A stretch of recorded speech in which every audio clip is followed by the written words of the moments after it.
You are promoting a new album, Humanoid. I think it's a reference to this new AI era that we live in. What are your main concerns as a musician with this new AI stuff? Well, I guess as an artist, you could say we're all a bit threatened by AI. And then whether you're a visual artist and work in Photoshop, or whether you are a movie producer or actor or musician. I mean, because right now we're faced with the capabilities of computers to generate art, which is in many instances really, really good. And it looks amazing, or it sounds amazing, but at the same time, it's not real. So it's something that's on everybody's mind, I guess, when you're in a creative position like musicians are, right? So that's why we thought it's a good title for an album and a good title for a song, because it concerns us. In this album, we have Accept in its pure essence, with fast tracks, more mid-tempo, some more rock-oriented, right. and of course a slow one. So, despite the fact that Accept always had this wide musical range, it is difficult for you to compose new songs after so many albums, after so many years. A little bit. But I tell you, once you get going, it usually happens. I mean, as I sit here right now, I don't have any idea about the next album. None. Zero. But there comes a time when I get into the mode and I get into the mood and I get into the zone. And I force myself to sit down with the guitar. And after a few weeks of doing that, stuff will happen. But I have to tell you, it doesn't get easier with time, because you've already done so much, and B, it never falls from the sky. You always have to sort of force yourself a little bit. But the fact that you have a long career, for us, isn't strange to listen to an Unbreakable and then Straight Up Jack in the same album, because it's Accept.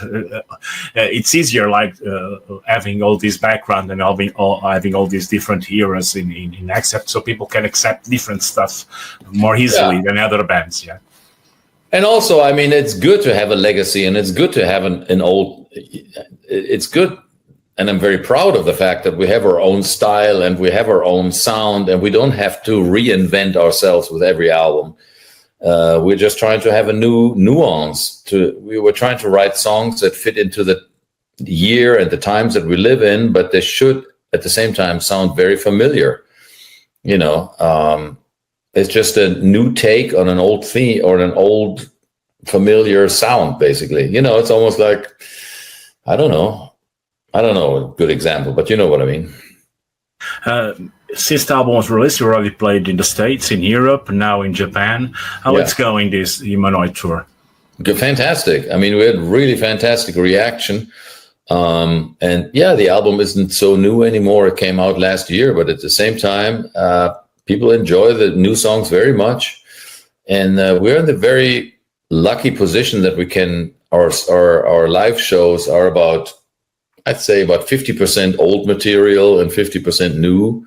So the old historic songs live side by side with very current songs. And I don't think most fans agree that, they sound like they belong together. There's not a huge difference in the way that they sound and the way they come across, which is very nice and very comfortable for us. I mean, because I think people would be disappointed if we played only old stuff, like a lot of legacy bands with a long history. They just play old stuff, and I guess it works. But at the same time, we've got all these great new albums, and people want to hear them too. So we're trying to find a good balance usually. You don't get tired from this tour routine. You, like I said, in 1.5 years, you played in States, Europe, Japan, now Europe again. No, you don't get tired of it. I mean, there's certain aspects of it that I get tired of, but the adrenaline and the experience to be on stage, that never gets old. I mean, there's this saying, once you're a musician, you're always a musician, no matter at what level, whether you play once a year in a small cafe or whether you play every night in a big stadium. It's kind of the similar bug that stays with you for the rest of your life. And it's really hard to just say, I'm bored by it, because it never gets boring. What does get a little tiring with time is the travel. As I don't know, anybody who's ever been on an airplane lately can tell you that it sucks nowadays. It just isn't easy. So if there's ever a day that I quit, it's because of that. It's not because of the playing. The playing is always going to be fun. Not because of the playing, but because of the plane. The plane, yeah, exactly. Yeah. You still have 3 guitar players on stage, right? We do, yeah. It's Philip and Joel still? Philip and Uwe are both still. Uwe is playing with you. Yeah. Okay, and it's a weird coincidence that we even have 3 guitar players, because we never really thought we needed them. But at the same time, we found Phil and we had a great camaraderie with Phil, and we kind of invited him as an extra player into the band just because we like him personally very much. And we also discovered that it enables us to have to do a few things that we couldn't do with just 2 players, 2 guitarists, because on every album, there's more than 2 guitar tracks anyhow. Any rock band usually layers, and metal band, we all do it. You layer the guitars and you have overdubs, certain things, just to make it more interesting. And, with 3 players, you can do some of that more. So it makes it a little more interesting. That's all. And it's fun for us. So that's why we like it. You only played twice in Portugal. The first one in '84 with Iron Maiden in Infanticide Porto. I was a little kid back then, and in 2017 I was there with Sabaton. These shows were both Portugal. Do you have any memories from one of these shows? I think the '84 one it's more difficult to have. Oh my God, yeah, that's like I don't know if you remember everything that you did 40 years ago, but no, nothing at all. I do have vague memories of the one in when did you say 2017? It was 2017. Yes, in Oporto. Yeah, I do actually sitting. I mean, I remember that there's this bridge. I have a visual image of the city, but I do not really remember a whole lot more, to be honest. I remember a good atmosphere at the show, but I couldn't really tell you much more than that about there's after thousands of shows, it's really hard to remember specifics about the shows unless something spectacular happened or something, something very good or very bad, right? Yeah, exactly. Yeah, but it's strange because with almost 50 years of career, you never played in Lisbon, in our capital. Yeah, why is that? I don't know. The reason is nobody ever invited us. I think that's the only reason. Because most fans don't understand. We as a band, you never say, "Oh, I want to play in Lisbon. I'll call the mayor of Lisbon. Hey, can we play a concert in you?" It doesn't work that way. We have to be. It's not like the business is, because if you are interested in playing that town, so the promoter says, "Okay, you want to play here? I'll only pay you this." It's like that. It doesn't work that way. You have to be invited by a local promoter, and then the touring plans have to fit. So it's basically out of our control. I would say we play anywhere on this planet. There's nothing that is off limits, and as long as there's fans who want to see us, we'll go anywhere from Timbuktu to the North Pole. It's up to people booking these shows that make these decisions. And what can the Portuguese fans in Lisbon can expect from ACCEPT show on the 14th of June? German metal at its finest and high energy, and they can expect 50 years of great songs and. A fantastic show, and hopefully it's going to be a fantastic audience participation, because we like it when the audience does their part too, when they sing along and when they show us a reaction, because I believe a good metal show is a two-way street. It's not just us performing and people just receiving. If we receive, the more energy we receive as a musician from the audience, the more we can give back, and it's almost like a circular motion at that point, So I expect that in 10 years, if I interview you again, you remember that show in Lisbon for the good reasons. So. Yeah, I hope so. I have seen the set list of this Humanoid tour. As you don't play in Portugal so often, can we expect a different kind of set list, more classical songs oriented, or you'll focus on Humanoid? Because Portugal has this problem because bands doesn't play here on all the tours, so sometimes we expect to listen to older stuff. Oh, well, any special requests? It always depends. I mean, we make up the set list usually quite spontaneously. We have certain songs that we know are always in the set list, but then sometimes we add surprising stuff from the new album, or sometimes somewhat older stuff. So we'll mix it up for sure. So might surprise you. What's the Wolf's guitar layer live on the road experience? What's this? I've seen it in the Wolf's layer thing. Yeah. It was just an idea that I created just recently. I wanted to connect with some of the guitar players in the audience, because a lot of times we do these these VIP meet and greet meetings, right? Where fans, they want to meet the band, they want to get some stuff signed and such. And very often people come to me and they just have guitar player questions. And I can tell they want to talk guitar player to guitar player. So I thought this might be a nice little forum where we can just sit down and talk about a guitar riff or two, or how we create the sound, or maybe they want to see my equipment. That is sort of the idea there. In 2026, you'll be 50 years old, the band. Is there anything planned for this special occasion? There's many plans. I can't really say specifics yet, but I can tell you it's going to be a huge thing for the band, and in general, it's going to be very special. That's all I can tell you right now. But we're definitely working on something very cool for the fans, and something that's unforgettable. Because, come on, 50 years, you can only do that once. I have 52, so I know. I don't think, I want to live forever, but I don't think I'm going to have another 50-year anniversary after this. I don't think I'll make it to 100 with ACCEPT. Sorry. No, tricky question. Can we expect another thing like 2005, or no?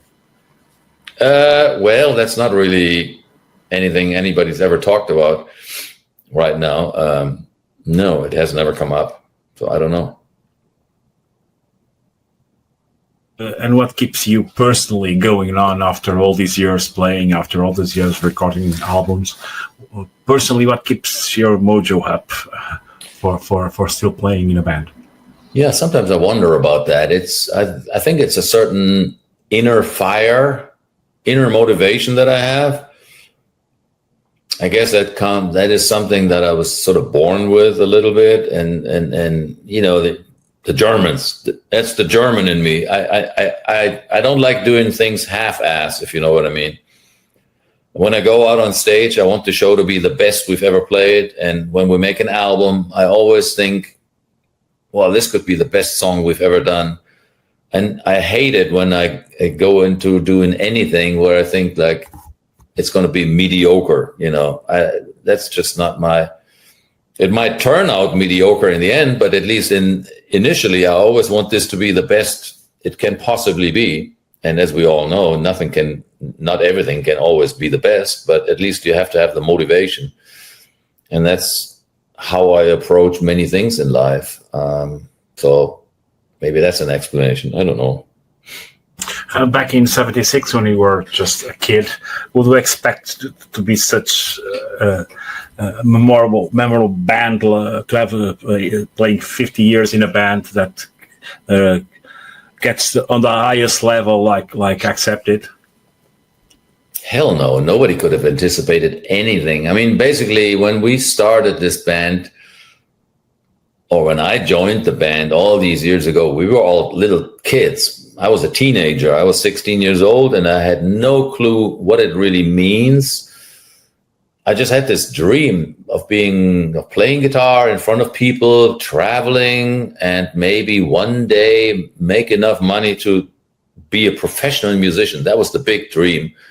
No matter how we got there, we didn't care. Nobody did. We just wanted it more than anything in the world, but we didn't really know what it all means and how long it would last.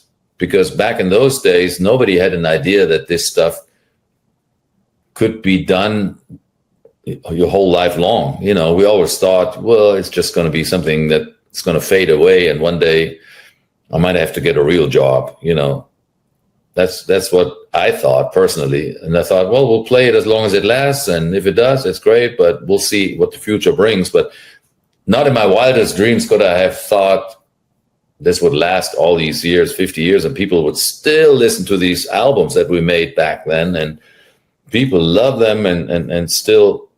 And this is something that actually attracts me, and something that's very much on my mind when I write songs these days, or when I create anything. I very much have the awareness that it's going to stay there for a long, long time.